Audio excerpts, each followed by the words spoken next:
सिंध सरकार के अनोखे कारनामों ने अवाम को परेशानी में मुब्तला कर दिया। सिंध के बड़े चांटका अस्पताल में सहूलियात के फितकार ने मरीजों को मजीद मरीज बना दिया। सरकारी अद्वियात की मौजूदगी के बावजूद भी प्राइवेट अद्वियात की पर्चियां लिखी जाने लगी। ऑपरेशन भी सिफारिश के बगैर नहीं होता, जाए तो जाए कहाँ, अवाम भी फट पड़े। मजीद देखते हैं इस रिपोर्ट में।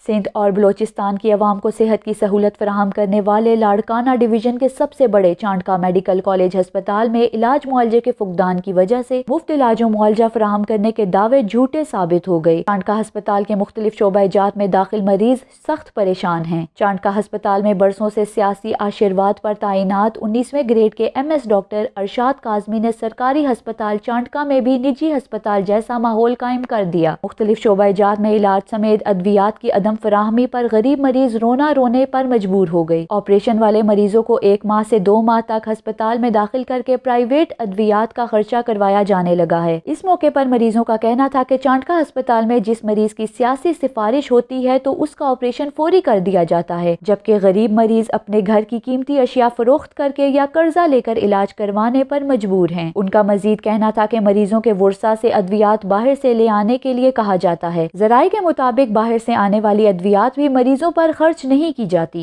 मरीजों के मुताबिक चांटका अस्पताल ताहाल माफिया के कब्जे में है। मरीजों की ना अस्पताल अमला सुनता है और ना ही महकमा सेहत के अफसरान, जबकि MS डॉक्टर अरशाद काजमी की जानिब से सब ठीक है। गर्दान ने आला अफसरान को मुतमईन कर दिया, जबकि हुकूमत की जानिब से मिलने वाले बजट की तकसीम पर भी अभी तक सवालिया निशान है। मरीजों ने आला हुक्काम और वजीर आला सिंध से कार्रवाई और नोटिस लेने का मुतालिबा कर दिया है।